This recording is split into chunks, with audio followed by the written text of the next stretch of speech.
Okay, it's going live. We've gone live. What a tech issue. This thing is supposed to say, can intermittent fasting help you lose weight? Instead, it didn't. What can we do? But it'll not conquer us all. Hey, everybody, and welcome to hashtag For the Health of It with me, Ronald, Abvajee.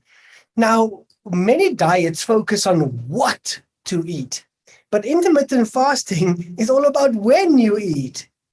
Now, with intermittent fasting, you only eat during a specific time period, right? Do you know anything about it? Have you tried an intermittent fasting strategy, plan, diet, eating, whatever you want to call it? If you have, put your comments below and let me know, has it worked for you? Has it not worked for you? And what was your intention in going onto that intermittent fasting eating strategy? Was it to lose weight, burn fat, get health going, and just or feel more energy? Hey, whatever it is, put your comments down below. But every Tuesday, as you know, we are joined by, drum roll, please, the one, the only, one of the best clinical nutritionists in the world. She's got such a passion for healthy eating, and she's committed 2022 to being a guinea pig to their own theory so that she could give you the practical application of that theory from her own journey and walking in the footsteps. She is Charlotte that joins us today. Charlotte, how are you? Fine, thank you. And good morning, everybody. And thanks for having me on the show. Charlotte, you are so far ahead. You're in tomorrow morning already. We are officially in the afternoon here in South Africa. Afternoon. All right. Okay. Charlotte, when we look at intermittent fasting, is there one specific definition for it? And then what is it? Yeah, it's sort of evolved over the last couple of years as being a very popular tool in losing weight. But it actually is a little bit more than that. And really, when I have a patient, I had one this morning, so it was quite good to reflect on something that's been very current. So he came to me and he said he'd been the same weight for 20, 30 years. And all of a sudden he started to gain weight. And what could he do? He ate all the right foods. He ate healthily, as so many people said, but I eat all the right foods. And one of his things was, I don't have any sugar, but I do like my chocolate and I'm not going to give it up. And I do have, it was something else with sugar, which was really interesting. So it was adamant that he never had sugar, but in fact, he did have a couple of things in his diet that did add sugar. So really, one of the first things I wanted to hook on, apart from looking at his medical history, was when he eats. So many of those patients who say, but I eat very well, I just don't understand why I don't lose weight. Clearly, just eating the right food doesn't necessarily mean you will either remain the same weight or lose weight. It's to do with quantity. It's also reflective of what's going on from a hormonal perspective in your own body. And that has changed over time. We might have been in very stressful circumstances or subjected to chronic stress where your cortisol levels remain high. And we've spoken so much about this and how that affects the body. He may have developed a fatty liver, which is one of the cornerstones of basically insulin resistance, amongst other things. He may suddenly find out that he's got relatives with type 2 diabetes. So it also is relevant in his history and his presentation of chronic disease going forward. So once we isolate what all of those things are, the first thing I did was, after taking a dietary history, I said, okay, can we just squash your eating window? Can we just make it into, say, let's make it into 10 o'clock in the morning to 7 o'clock at night, or even 9 o'clock in the morning to 7 o'clock at night. So what I was trying to aim for was a 16-8. So in a 16-hour, which is your fasting window, and your 8-hour, which is your eating window.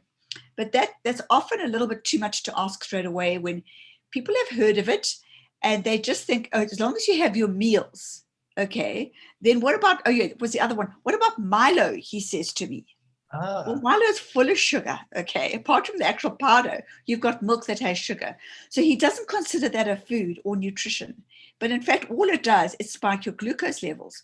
So the idea behind intermittent fasting is to cut off the period when your body stops to produce too much insulin, because it's that insulin that then sets the barrier for preventing fat loss, preventing breakdown of your own fat stores for energy, and resetting your other hormones that are related to sleep, to energy, to appetite.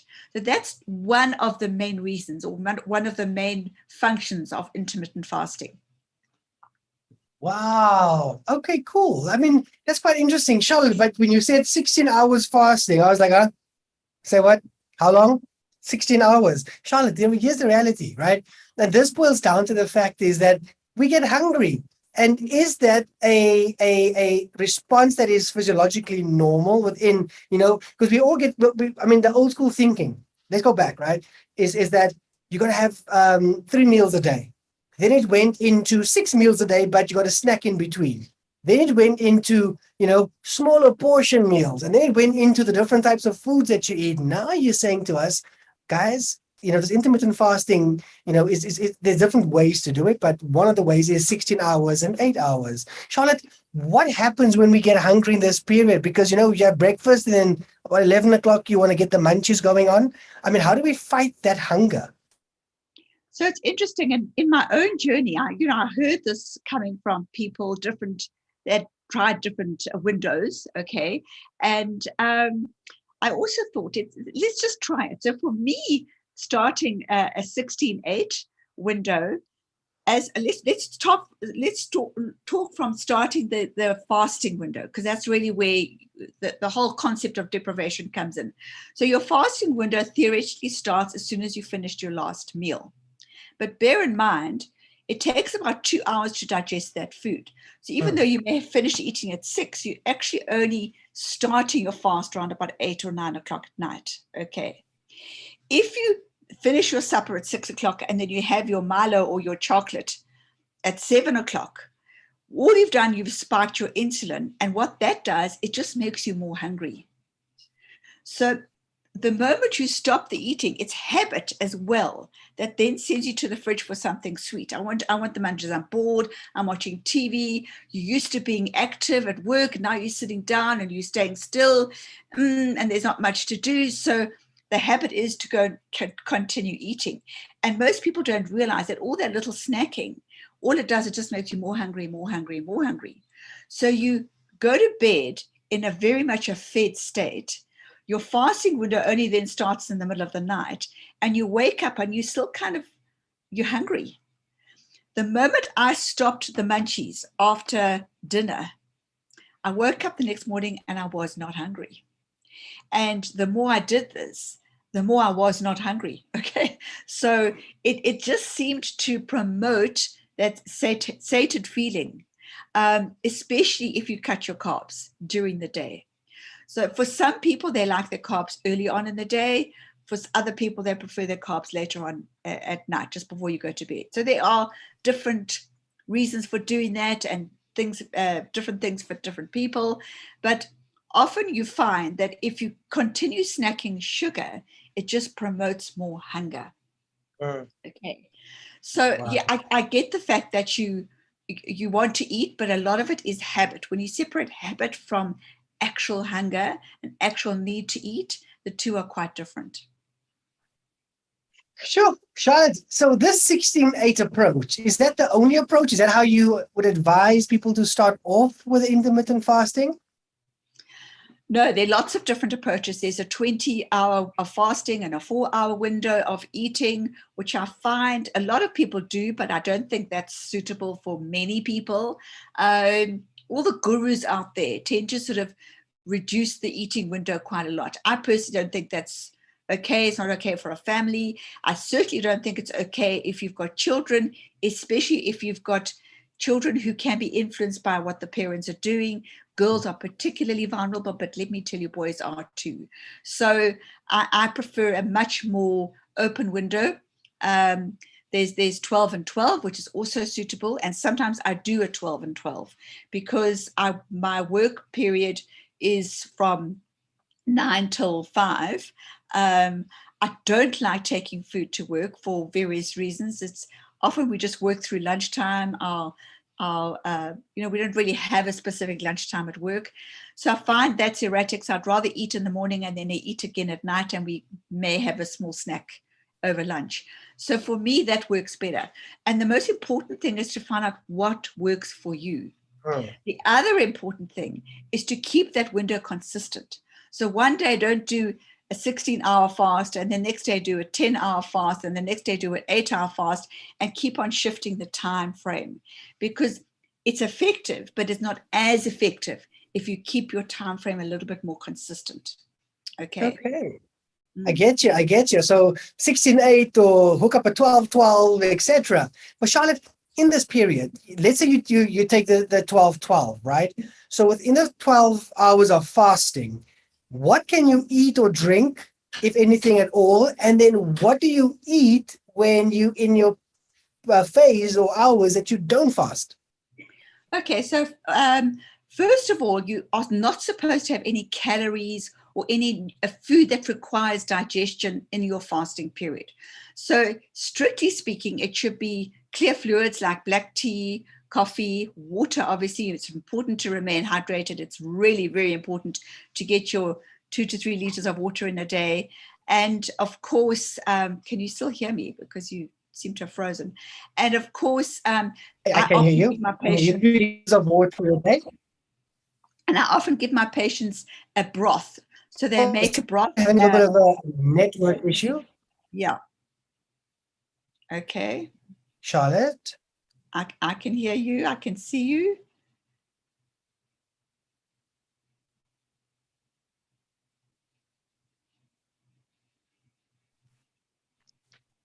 All right. So All right. Are we back? Just gave us an intermittent recording.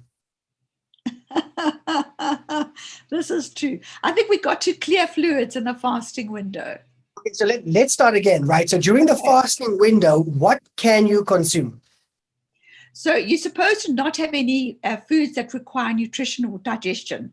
So you specifically want water, clear fluids, black tea and coffee you can have. Obviously, I don't like too much caffeine too close to bedtime, regardless of how quickly you can process it in your body. I just think it prevents sleep, and we all know how important sleep is. And I give my patients, if they struggle with this window, I give them a clear broth to have as well, because that really helps a lot. It helps with electrolytes. And funny enough, what clear broth? What's in this broth? Clear broth. So it's either vegetable or a meat broth. You boil up some bones and with vegetables, or just vegetables on their own. We boil it for hours, so it really kind of gets a lot of the leaching of nutrients into the liquid.